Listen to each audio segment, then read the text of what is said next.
Hi, everyone. I'm Rick Barron, your host, and welcome to my podcast, That's Life, I Swear. My guest today is Kendall Breitman, a master storyteller who's navigated both the newsroom and now the podcast studio. Kendall is the community manager at Riverside, where she supports a large network of creators and podcasters. Now, before she got into this area, she built a very impressive journalism career covering politics and presidential elections. Now, she's worked for various groups such as NBC News, Bloomberg, Politico, and USA Today. It's a pretty impressive company.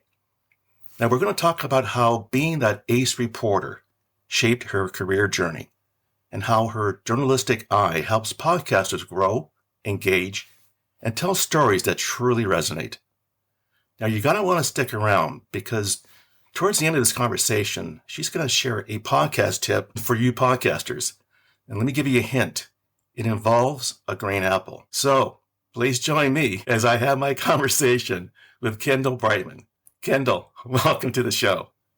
Thank you so much. I'm just going to have you come into rooms before I enter them with that introduction because I've never felt better. Oh, no, I've been wanting to have this conversation with you because and share with the audience, Kendall provides a lot of information regarding podcasting on YouTube. And I've been following her YouTube videos, early in the morning here. But it's been so informative. I got to tell you, if you're starting off to be a podcaster, I encourage you, and I underline encourage you to tune into her YouTube channel because Kendall is just a wealth of information. You've got to listen to her, and what you hear isn't just fluff, it's information that you can really take to the bank and utilize it. So please bear that in mind. So, Kendall, the biggest reason I wanted to talk with you is to get to know you and for the audience to get to know you. Now, I've seen you, as I said, on the various YouTube channels. You have been on webinars and you share all this information about how to be a good podcaster. But I wanted to know that girl behind the microphone. How did she get into where she is today? Now, I've done my research, so I kind of want to start at the beginning. All right. Now, I think you started your life in Pennsylvania? I did. Yeah, Havertown. It's about as fun as it sounds. Havertown, Pennsylvania. I always joke that it sounds like some in a store, insert suburban name here, But yeah. Is it a small town? I mean, how long did you live there? Yeah, I grew up there. I lived there for 18 years before I went to college. Same house. My parents were still there. It's right outside of Philadelphia. So you could see the Philadelphia skyline from half the town. Yeah, it's about 8 miles away, I think. Yeah. So it's very close enough that we would go there when we were in high school. And it was very easy. But yeah, it was a very Irish Catholic, very quintessential Philadelphia suburb. Oh my gosh. Yeah. Do you come from a big family? Any siblings or?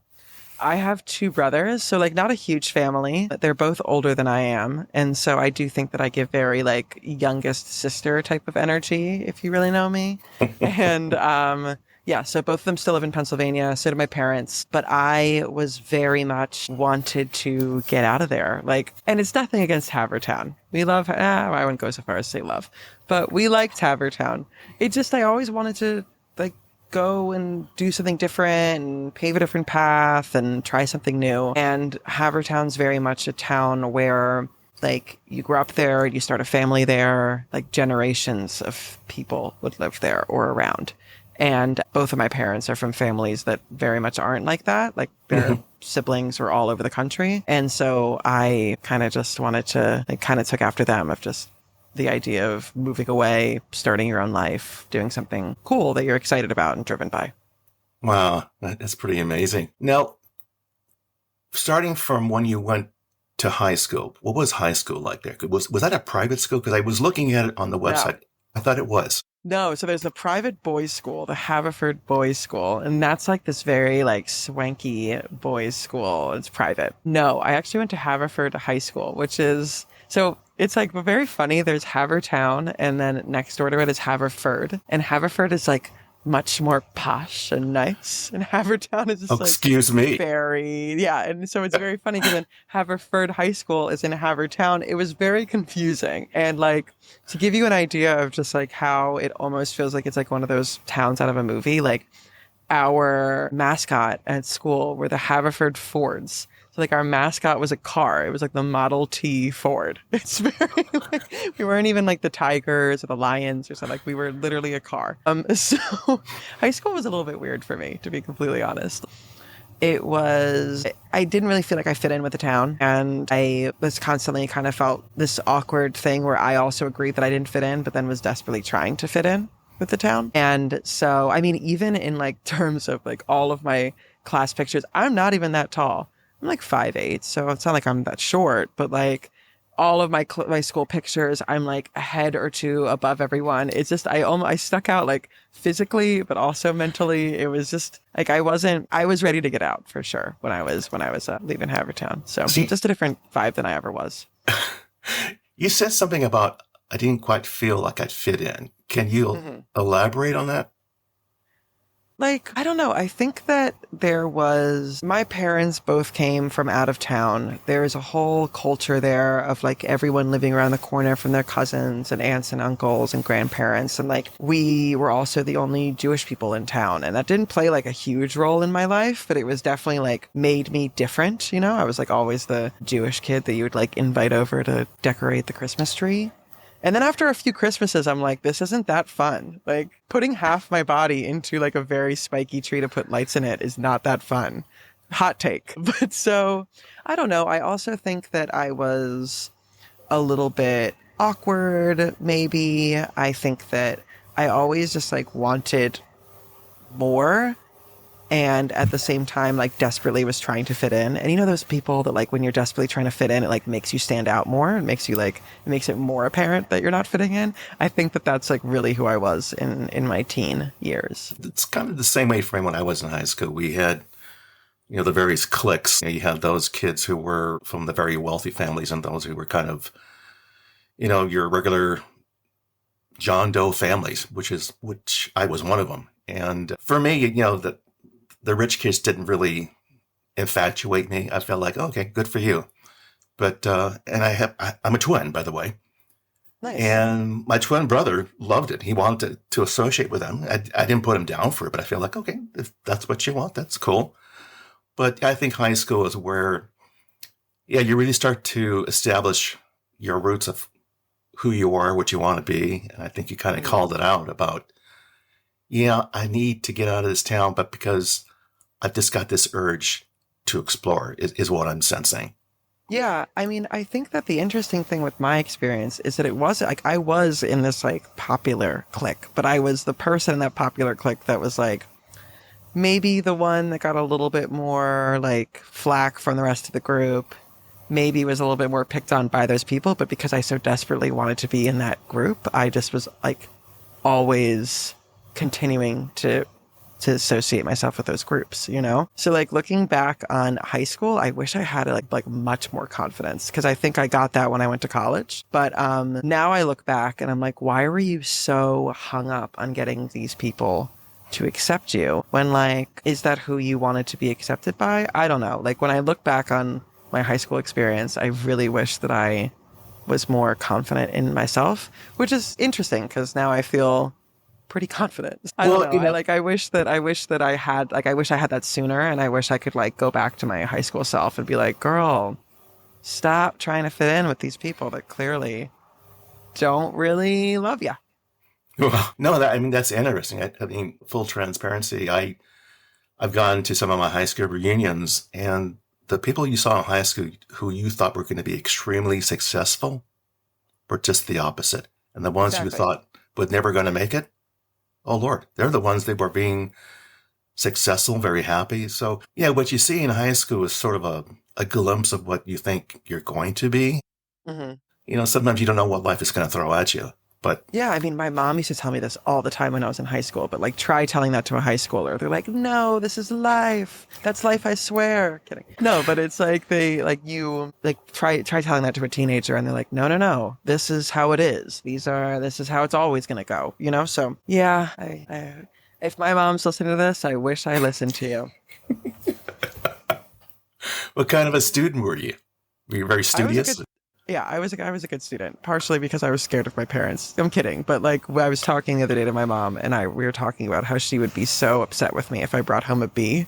And I'd be like cowering in fear, but like it was fine. It was like yeah, I was a pretty good student. I liked school. I actually recently had to apply for a passport for my new daughter, and so part of that is proving that you lived in the United States for a certain period of time, for an elongated period of time.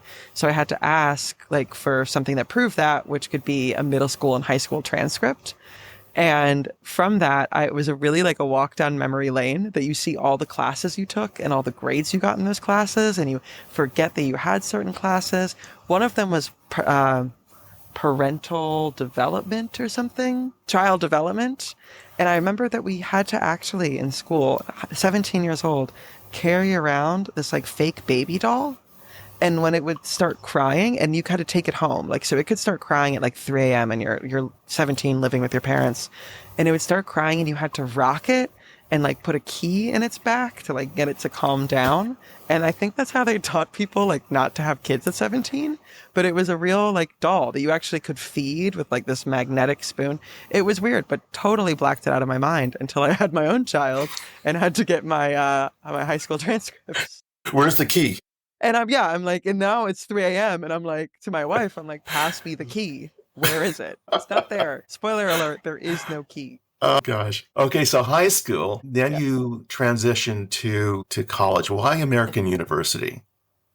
Oh, this is another sort point where my mom is always right. I fought against going to American University. I'm like, what's that? Because I didn't know it. My mom was like, I think that you'd really like it. I wanted something that had a campus. I wanted something that like felt like this green quad, but I also wanted to be in a city. Like I did not want to be in the middle of nowhere. We were looking at like Bucknell, I think at one point too, but I didn't like that it was such a small town. Or Colgate was this really beautiful college that we visited.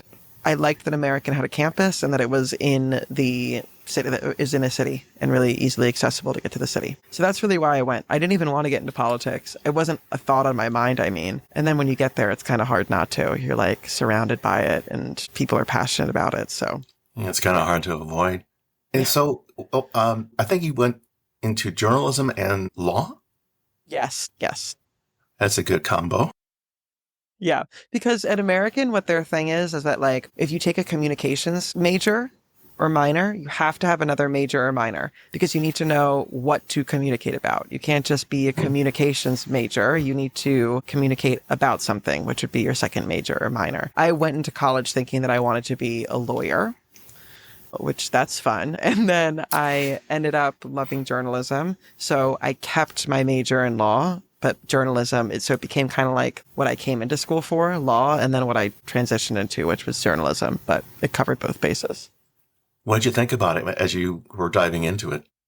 Journalism or law? Journalism. Well, let's take one first. Journalism. Journalism, I loved immediately. Like, I think that I'm just a story person at heart. So to hear people's stories, my favorite thing is to hear a bunch of stories and then kind of make the story about it. So I love to do that. Originally, I started doing music and media journalism for my school paper, and that was very fun. I would get to go to concerts as a college student for free and then just write about it, which was great. And then I ended up getting my first internship at USA Today. And the funny part is that my former editor actually went through all of the applicants by alphabetical order. And when he called me, because my last name's Breitman, so I was pretty high on that list, he called me and he liked our interview and just hired me. So, I mean, my whole life could have been different if my last name was like started with a Z, I guess. Wow, what were the odds? Yeah. Now, what about law? American has a really cool law program. It's called Law and Society. So it's not just about like law, it's about like sociological kind of aspects of like how laws shape societies. I loved that part. As far as like the codified laws, I wasn't as into it. So I think that also pointed to that I liked journalism better. I liked looking at different societies, anthropology, all of that kind of. Did you find you were kind of a natural when it came to writing? Yes. I mean, I have my thing when I was really little was that I used to, before I could write, I used to tell my mom stories that she would write. So she would take out she would write a document and have like 2 sentences per page and leave a bunch of room for picture for me to draw. And I would tell her stories. And so we'd make our own storybooks. So I would say like, there once was a spider named that, and she would write it on a piece of paper and write a whole book. And I would go through and make all the drawings and everything, but I would make my own books. And so I really loved that always. So looking back, I guess it always just came kind of naturally to me. It'd be nice to still have my mom type the stuff, but here we are. I've since learned how to write. No, that's interesting. I love that. That's a great story. Now, you shared with me, because I know we spoke a little earlier, that when you went to American University, you got to meet someone famous. And you said she was the Pepsi girl. Can you tell us about that? No, I just it was, if she ever hears, it's going to be like, this is so random. No, there were different people on campus. One of them was Jesse Eisenberg's sister, who was actually in the Pepsi commercials. Because we were talking about, I even forget how this came up. I think they were talking about the Social Network or the... Correct. The movie that he was in. I was like, oh, I went to school with his sister. And so she was known not just as his sister, but she was in the old Pepsi commercials, like the girl with the curly hair that would kind of make the, I forget, I think she was tried the Pepsi and did that. But it was a Coke-sponsored campus, so it must have been quite the identity crisis. Did you know her personally, or just knew that she was there? Really. No, she was there. I have friends who are friends with her, but not really. Okay. Sounds great. Now, you've gone from completing your degree at American University, and now you enter the world of taking what you've learned and diving into these companies such as USA Today, Politico. Can you walk us through the first one and kind of weave the story of how you did with the others, the other companies you worked for?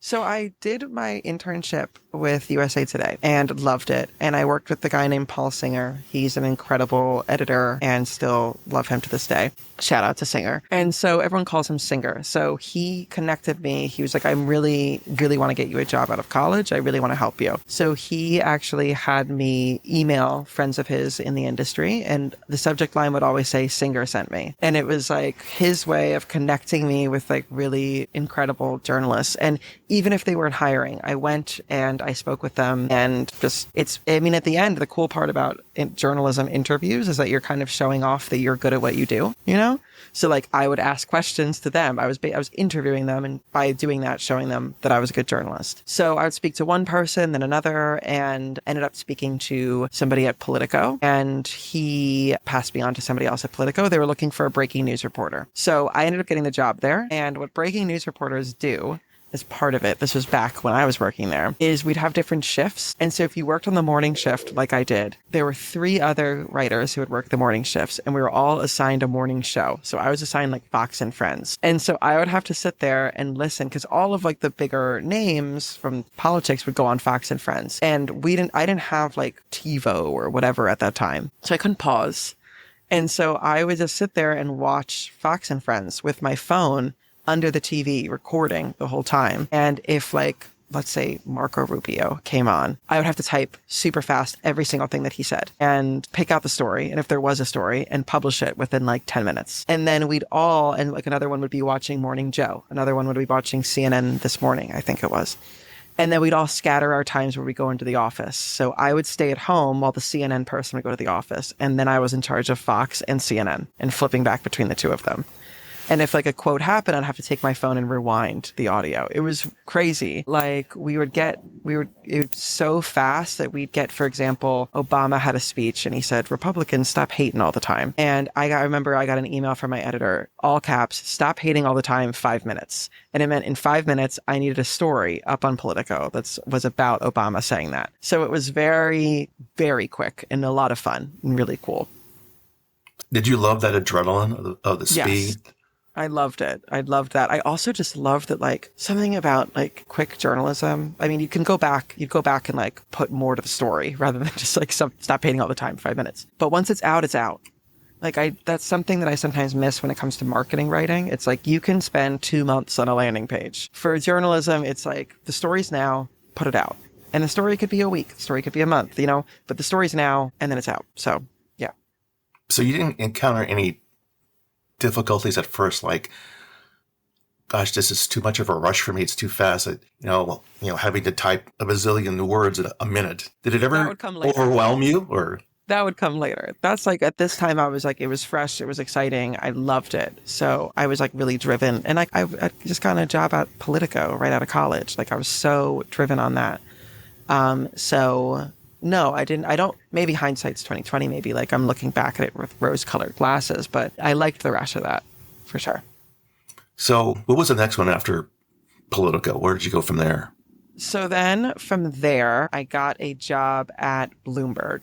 So a colleague of mine left Politico and went to Bloomberg. And Politico was in DC. Bloomberg was in New York, obviously. So my colleague Jen went to Bloomberg, and there were two big named journalists, John Heilman and Mark Halperin. And they had written this book called Game Change. There was a movie made out of it that Julianne Moore played Sarah Palin. And it like won her a Golden Globe. So they wrote this book, and it was like a very famous book, and they became these very famous reporters. And they were looking for a young, hungry journalist to be with them on the campaign trail. And so she recommended me. I still remember going to Bloomberg and interviewing with them. And I came with like a little journalism notebook with like my questions about the job, which they were very excited about. But they asked me like a bunch of questions about politics at that time. Like, who would you most want an endorsement for if you wanted to win the Iowa caucus, like that kind of stuff. And then I ended up working there, and it was the coolest. It was by far the coolest experience that I've had as far as work. Basically, they were covering they were making a show where they were traveling around the country, covering the presidential campaign. But they also just started a Showtime series, a docu-series called The Circus.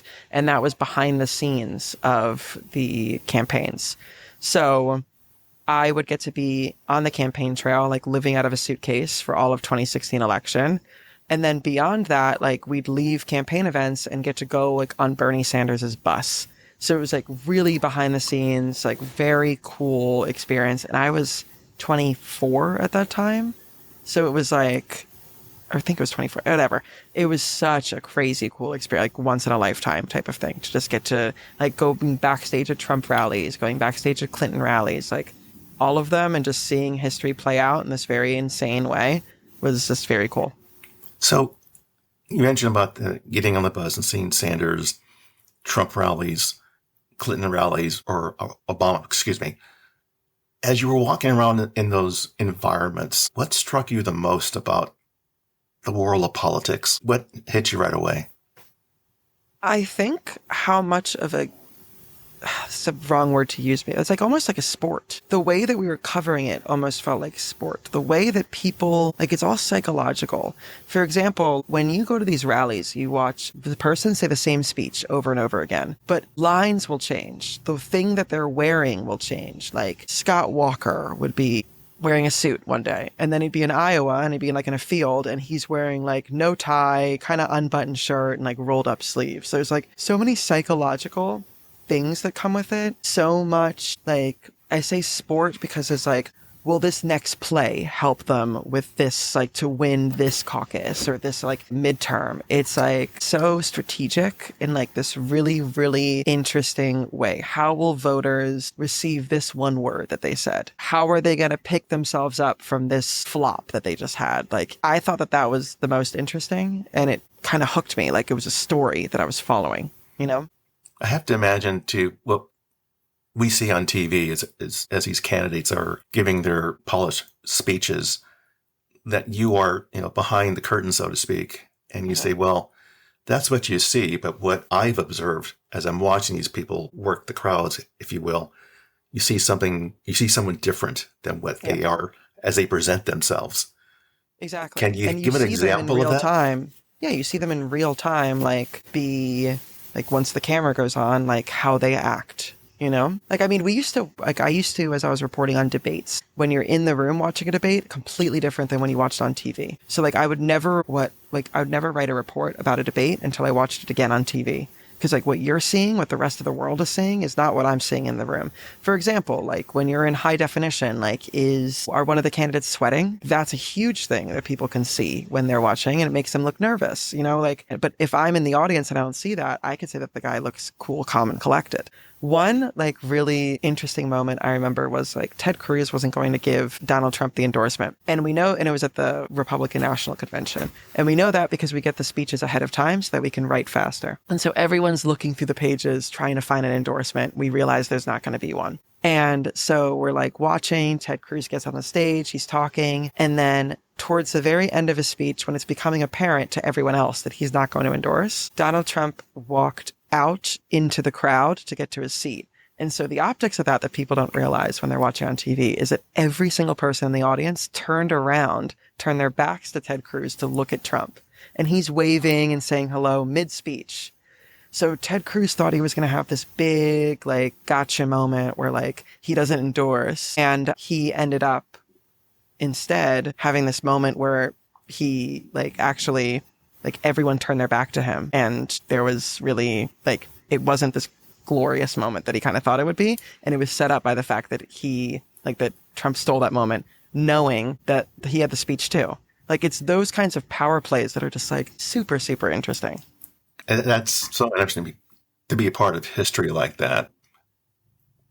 So, yeah, in the end, like, it was this crazy moment where, like, you don't see that when you're watching TV. But when you're there and in that moment, it's like, it's crazy to see that, and crazy to see, as I said, the sport thing, how this person thought they're going to hit a home run. Another person kind of blocked that defense. It's really cool in a way. I mean, it's not cool in the fact that, like, politics are such a huge thing in our lives. Like, they are, like, and in the end, they're being treated like sport. But when you're covering it, it's like, it gives you this rush. You're like, oh my gosh, what is this person going to do next? I can't imagine the various scenes you observed during the time you were a journalist in the political arena.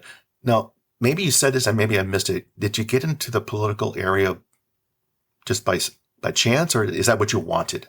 So when I said earlier that Singer, my previous boss, was like, went through for an internship in USA Today, just went through alphabetically. He was hiring for a political job. So like, I originally wanted to do features. Like, I wanted to do like the features of different famous people and like a long profile of them. And then I was asked about this internship with USA Today for politics. And so I said yes to it, because of course I'm going to say yes to that, and kind of started with nothing. Knew enough about politics. I was a 20-something living in DC and had a lot of time on my hands. So I was like very in the political scene as far as like what I like, my own beliefs and my own advocacy. But yeah, that's kind of as far as I knew. So I learned a lot on the job. I can only imagine. So when you were, I think you did this like for 6 years, I think in total. Mm-hmm.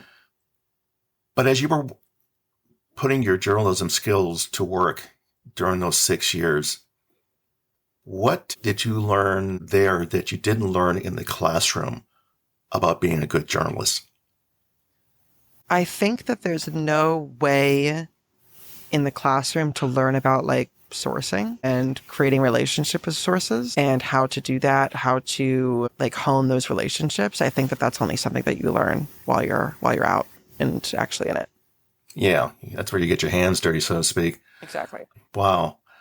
So you took a pivot in life and you went to go work for a company called Wix, and that's in Israel. Yes. That's a big jump. Yes. Yeah. Can you share how that came about? Yeah, so between Bloomberg and Wix, I was at NBC News. I was a producer there, and actually, like, it was funny because I was a producer for Casey Hunt's show and Stephanie Rules, but Casey ended up asking me to be a producer on her show, and we originally met from My Singer Sent Me emails. She was also an intern for the same guy a while before. So, like, it's just all these things come back around. So I was working at NBC. I loved it. I was in New York, and then I moved to DC again for Casey's show. And then I ended up taking a birthright trip that my friend convinced me to go to. I was like, no. And she's like, you should totally go. It's a free trip. And I'm like, okay. So I went and I kept making fun of her. I was like, oh my gosh, you're going to find the love of your life there, because it's like such a cliche. And then I ended up meeting my wife there. So that's kind of a fun turn of events. Yeah. So I kept making fun of her, being like, wow, you're about to find love. And then like fast forward a year and I was moving to Israel. So I met my wife. They usually have like soldiers on the trips but we were on an older trip. So instead of being like 18 to 27, like we were 24, 25. Yes. And, so hold on.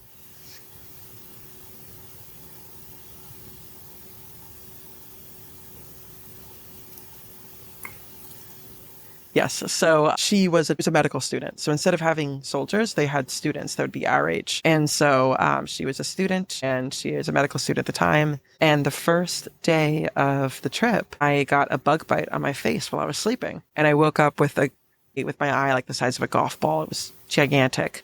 So they said, we're going to send you to the doctor with a medical student who's on the trip. And that was my wife. Well, not at the time. That'd be weird, but that ended up being my wife.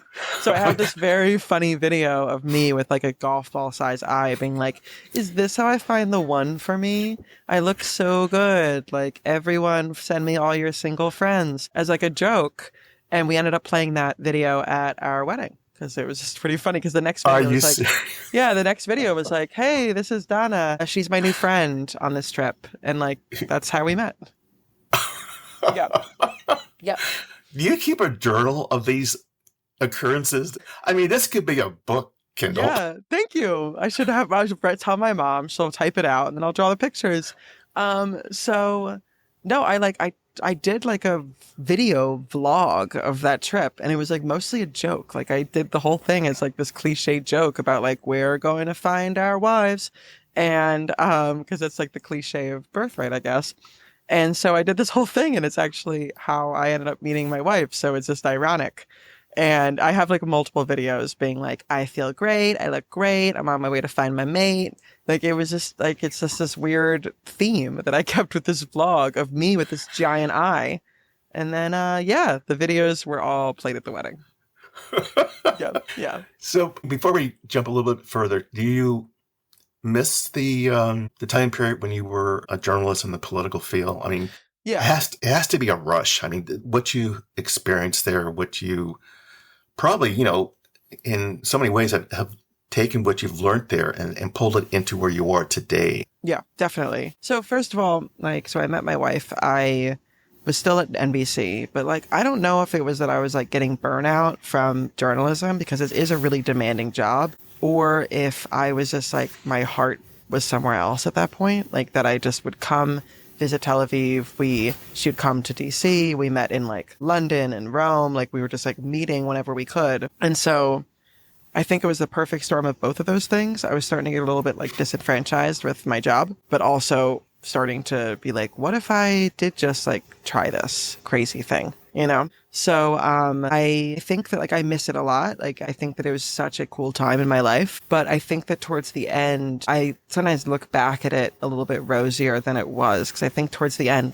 it's a really demanding job. You have 2 cell phones. You are constantly on. It's you are expected, news can drop at any time. And when it does, you're expected, that's your life, that's your job. Or more than your job it becomes. So I think that long term, I realized when I was looking at other people in the industry and who I aspire to be, I was also, by meeting more of them and seeing their lives, realizing that maybe that's not the life that I wanted. I didn't know if that was, if that all day, all the time, 24/7 kind of slog of it was where my head was at. So yeah, there are tons of things that I took over to it for community management. I think that also I loved what I was doing because everyone thought I was so successful, if that makes sense. I was a journalist during this incredibly pivotal political time. So everyone would say how incredible, that's amazing. And I started to see my own value and my own worth by being a journalist and doing the Lord's work in that way. And I think that sometimes I loved it because other people loved it for me. And maybe I didn't like actually love the day to day of it. And when I moved, I was like, how am I going to quit this job at NBC to go like chase a girl, chase a relationship? And with a big eye. yeah, exactly. And so like oh yeah, with a big eye. Yes. So I was like, yeah, exactly. But so I was like, how am I going to do this? And then I kind of had to redefine success. Like, is success always career, or can success be moving to another country, learning a new language, like having this incredible life experience of like completely changing where you're living and the culture around you? And so that was like a big pivot for me. Yeah, I mean, that's a big jump. Yeah. I'll share with you a quick story. I met my wife. She was Canadian and we had a long distance relationship. Long story short, we eventually decided to get married and she was getting ready to move out of her condominium. So she called me around 9 o'clock in the morning, California time, saying, okay, the movers are here, we're packing up. So don't forget to pick me up at the airport. And I thought she was just being kind of funny. I said, I'll be there. Around noon time, she calls me back and said, well, everything's packed up. Everything's gone. I'm going to spend time with my girlfriend, and then from there, we're going to leave for the airport tomorrow. So don't forget to pick me up. Okay. She calls me that evening one more time and saying, okay, I'm getting ready to go to bed. I'm going to get on the airplane. So be sure you're there. Okay, I'll be there. Anyway, she lands and I ask her, why were you asking me so many times to be at the airport? And he goes, well, think about it. I said, I love you dearly, but I'm leaving my country. I'm saying goodbye to my friends. And I thought, okay, good point. No, Exactly. it's a big transition. It's a huge transition. Yeah. I mean, like my thought is also this like there are so many things that you're like, oh my gosh, there's so many things that are out of my control. That you're like, all right, this one thing is in my control. Pick me up.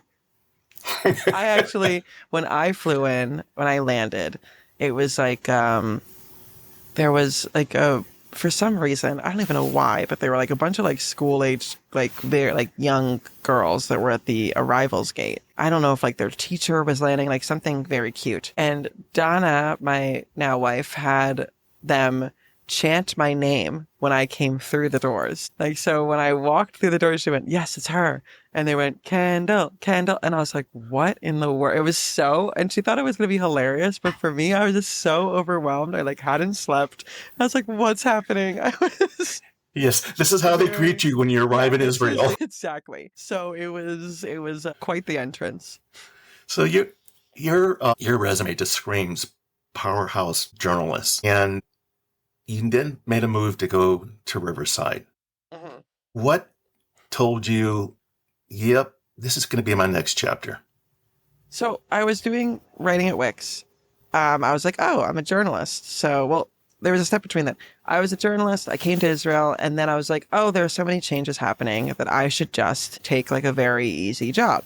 So I took a job that was like, it was those articles they paid me to write these articles that were like, you'll never believe what this man found behind his wall. You know those articles? And they're usually, by the way, at the bottom of news articles. Like you'll see like, you'll see this model. You can't believe what she looks like now. I didn't write those ones because I was against those ones. But like, and they're at the bottom of news articles. So I'd see like my friends' articles and like real news organizations. And then mine at the bottom being like, this man renovated his home. You won't believe what he found. So I did that. And it was like very easy. I loved it. I actually made a lot of like my best friends there because they were also working there. And then if you can believe it, that place closed. And it was good because I was ready to go because I had been like for a while. So it was a transition going from, trying to meet the deadline, getting the story out in the next 5 minutes. Was that transition different from where you were to where you are now today in Riverside? Or is it somewhat comparable? Oh, like getting something out in 5 minutes? No, I mean, like we have more time now. But yeah, no, I started I then became a writer at Wix. I realized that what I loved about journalism wasn't writing. What I loved about journalism was hearing stories of people and like understanding who people are and what drove them and hearing their stories. And so then Riverside reached out to me. I don't even know how they found me, but they reached out asking if I wanted to be a community manager. And my first reaction was like, what is that? And when they told me more about the position, I realized that it was just like a really perfect fit for me. Wow. Oh, that's a good journey. So now you've gone into the world of podcasting. as you're growing into this role, what did you like about it so much that, because it seems like you're just an absolute natural in this position. Thank you. That what you, no, I'm being very serious. I had to think too, again, I think we touched on this. Your background in journalism has probably been extremely helpful to what people do in podcasting, because, to tell a good story, to get to the point, so to speak, yada, yada, yada. Mm-hmm. So what are some of the journalistic skills that you've kind of brought to the table when you talk to clients or talk to people on your YouTube channel? What are some of the things that come to mind? Listening is definitely one big one. I think that way too many people in this world are waiting for somebody to finish talking so that they can say their inspired next sentence. Like, I don't think that there's enough listening to each other. So listening and gleaning the story out of it. Listening to a bunch of different people and figuring out what the thing that connects with them, like the thing that they're all talking about, and how you can kind of look at that and realize what they care about. I think that, I just think that being able to relate to people and understand that there are different stories. I don't know. I think that journalism for me really humanizes people. And I think that community management does too, in a world that we're like social media and that we're AI. I think that I love human connection, and that is a common thread in both. And I think that, on a very practical level, when I'm making videos and things for a community, I am very good at making unapologetic cuts to a video. If we're putting up a reel, I'm take out those 2 words. There are no extra words. So even just brevity and knowing what the lead is, knowing what's the most important thing for a person. Yeah, I know. I've taken a couple of courses at Stanford in podcasting, and one was on storytelling. So we did each of us had to do a 15-minute episode, craft a story. Oh, cool. And then the instructor said, okay, I want you to take that story and I want you to shrink it down. Still the same messaging, very compelling. And I want you to do it in 3 minutes. And I thought, what? But she walked us through the process, and I realized it can be done. Mm-hmm. Because it talks about how you need to get to the point, have a beginning, a middle, and an end. Yes. And how to incorporate various sound effects, and then to incorporate background music, which I never would have thought of. Mm-hmm. Oh, it and makes a huge difference. As I walked through that process, it taught me a lot. I've been starting to incorporate that now in my podcast episodes. But, getting back to your point on how to be a good journalist, how to cut to the story, I would imagine too, as a journalist, you really have to learn how to craft your questions in such a manner that it's just get to the point. Here's the answer. And did you learn that along the way, or was it just, did it come natural to you to craft questions? No, you learn it along the way. I mean, sometimes there's some of it comes naturally, but some of it you learn along the way. One thing that I always recommend to people is to write, take a piece of paper, write on the left side of it a question that you have, and write on the right side of it, pushing it a bit further. So for example, what you did earlier, instead of just saying where are you from, the question could be, how do you think that your hometown shaped who you are? Or what was it like to grow up in this place? Taking the question, putting it a step further. But I think that the structure of questions, what to ask at different times, that's something that I learned a lot from journalism, getting a guest comfortable. And then, podcasting's a bit different, but also not in a way. You begin with comfortable questions, and then it can start to get different kind of questions along the way. For politics, it's more pressing questions. Why did you say this in 2014? I remember there was a interview that we did with Trump at the time. It was 2016, and he was talking about that he was that he loves the Bible. And I remember that my one of the hosts on my show was said, I want to ask him what Bible verse connects with him the most.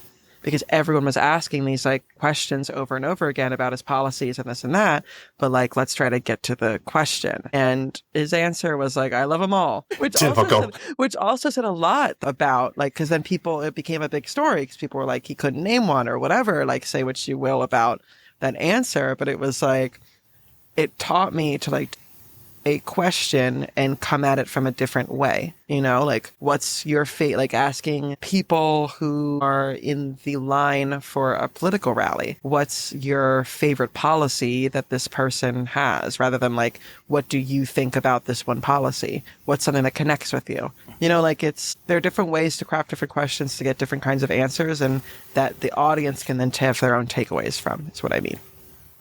You mentioned something about how to craft a good question. So I'm going to throw one at you that you just mentioned. How has this job changed you from where you were in journalism? Oh,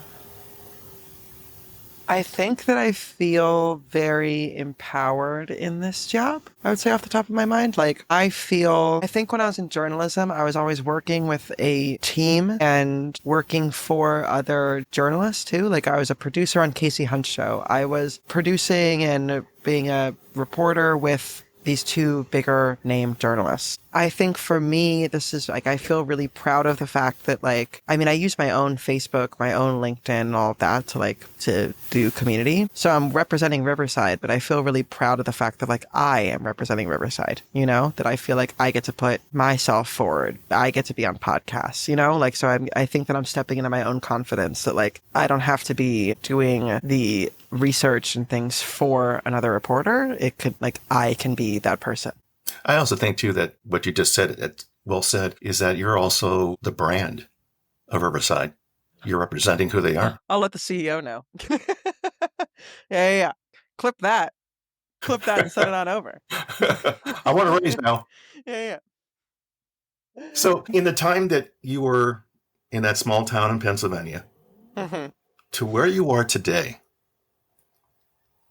what have you learned about yourself? What are some of the attributes that you learned along the way that you didn't think you were going to learn? Oh, wow. That's a good question. I think I'm a lot more confident, for sure. I think I am definitely a lot more confident. I'm definitely gay. I'm kidding. But that's also true because I was very closeted when I was in high school. No, I think that I'm a lot more confident in who I am. And it doesn't mean that I'm like the most confident person in the world, but I'm definitely more confident than I was in high school, I'd hope. I think that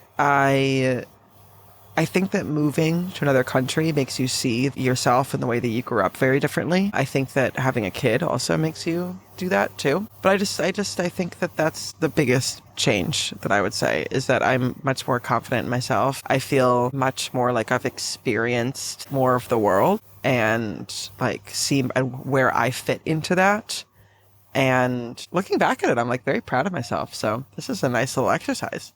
Well, you've accomplished. No, you've really. When you think about it, in the time that you left college, you've accomplished so much, and kind of in quick order when you think about it. Because here you are, you're jumping into the political arena, which is not for the faint of heart.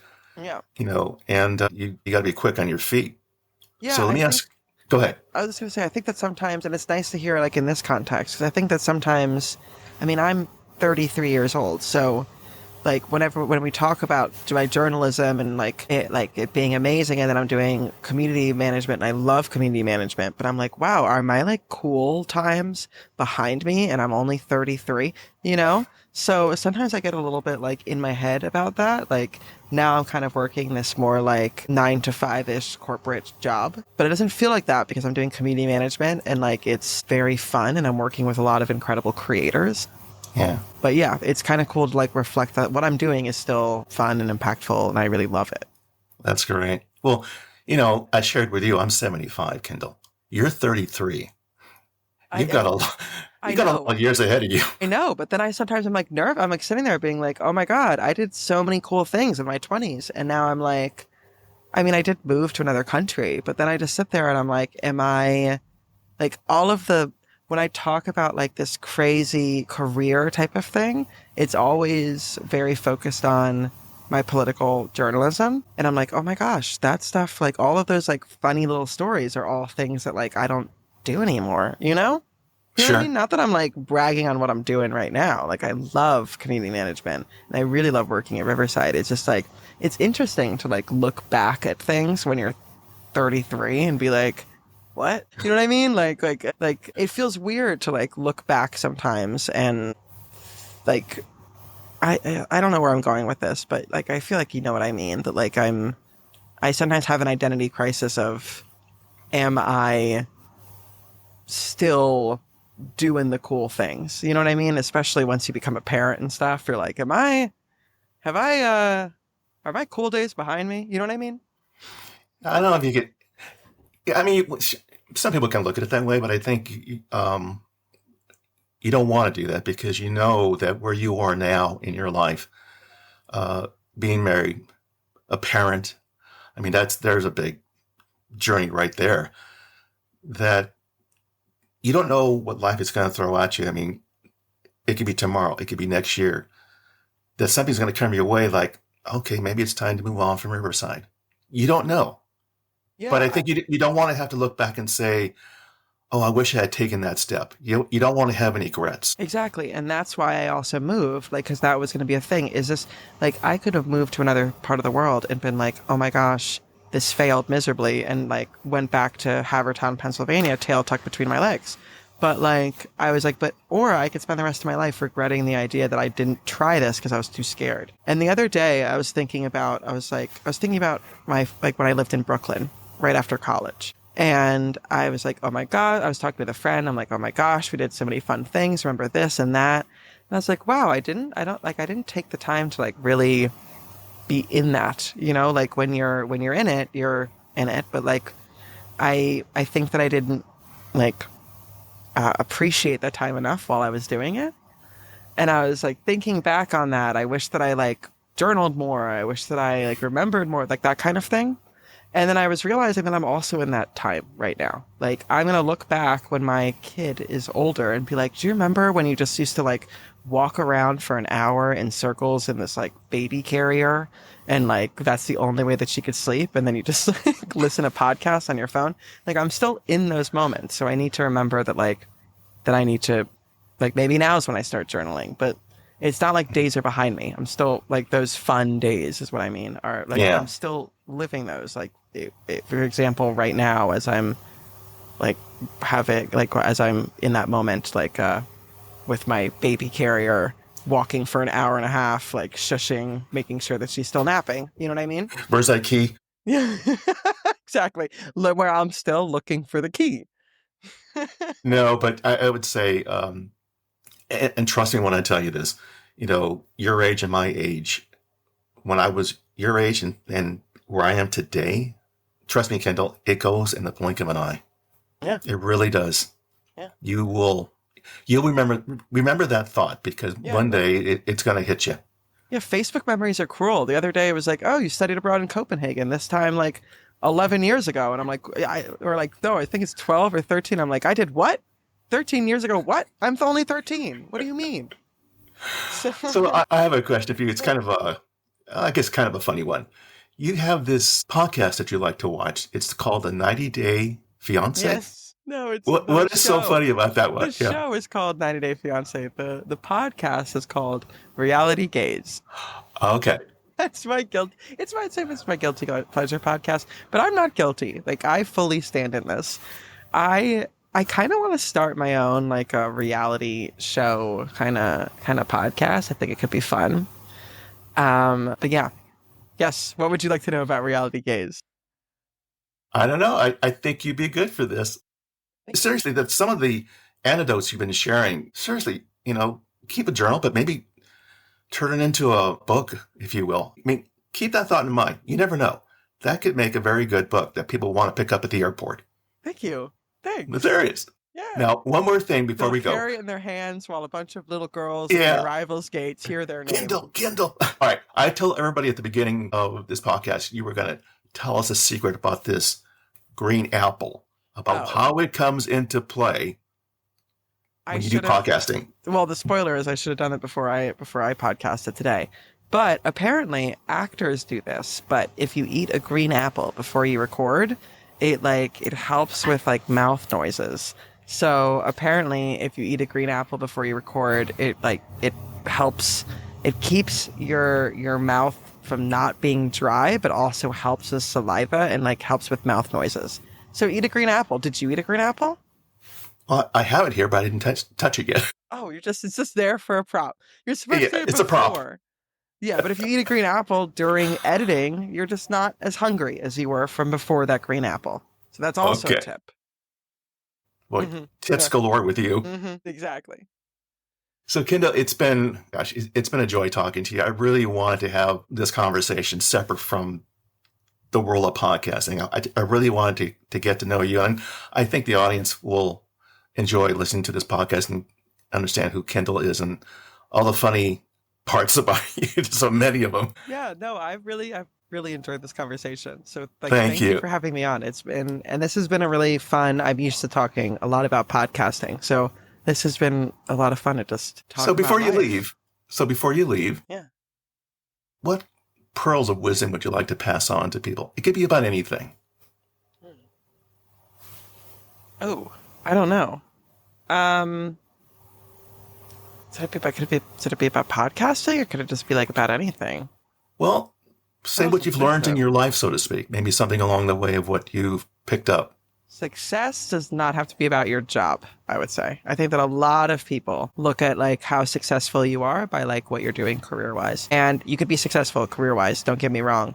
But I think that we need to, as people, see success as like, I have learned to prioritize myself. I do things that I really enjoy. I've learned something new. I have new experiences. Like success can come in so many different forms. And I think it was really important for me to learn that. And it helped with my life. Like it helped enhance my life once I learned that. Well, I think it shows. Thank you. All right, everyone. I thank you so much for joining this conversation with Kendall Breitman. And we'll talk to you soon. So take care.